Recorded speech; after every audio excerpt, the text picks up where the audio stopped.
Събудиш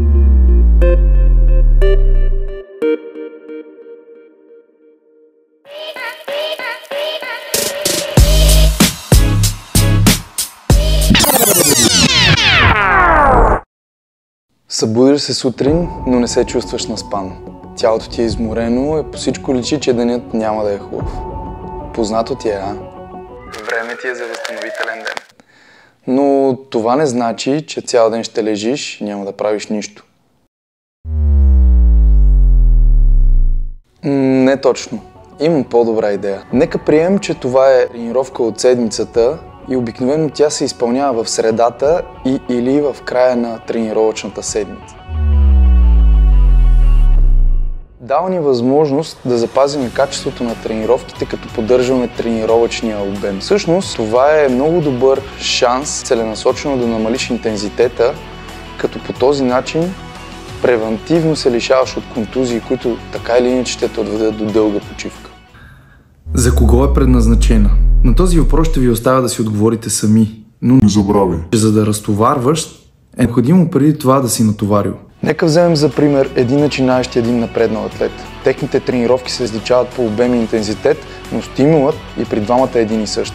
Периодизацията на седмична база е една и съща, защото нуждите са едни и същи. Ама как бе, Ивайло?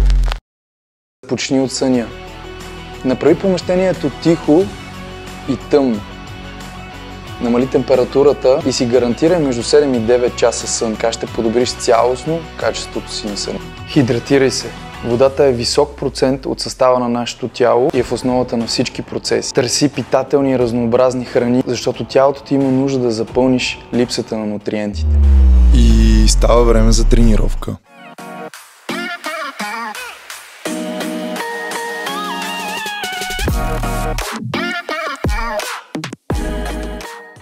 След което не забравяй да се абонираш. Започвам с ролката, като се старая да отделя време на всяка една голяма мускулна група. Това пак от своя страна ще ме доведе до отпускане и кръвоснабдяване на цялата ми мускулатура.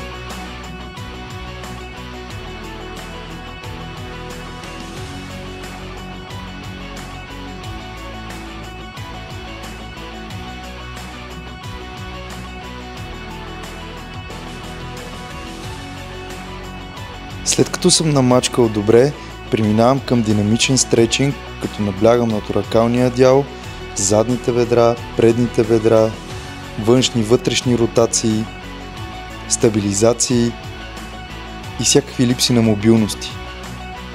Не забравяй, мобилността е в основата на правилното изпълнение на многоставните упражнения.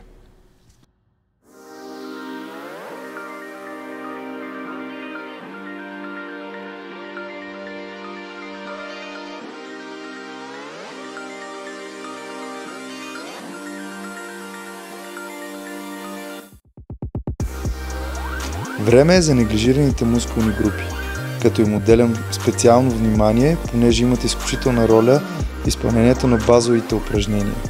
В случая наблягам на поясната област, корем и еректори, гръбни мускули. След като сме свършили важната част, е време за зона 2. Тук ще подобрим качеството на митохондриите, като изпълнявам между 30 минути и 60 минути, между 120 и 135 удара в минута, интензитет работа, като целта ми е да работя на нестандартен за мен уред и да дишам само през носа.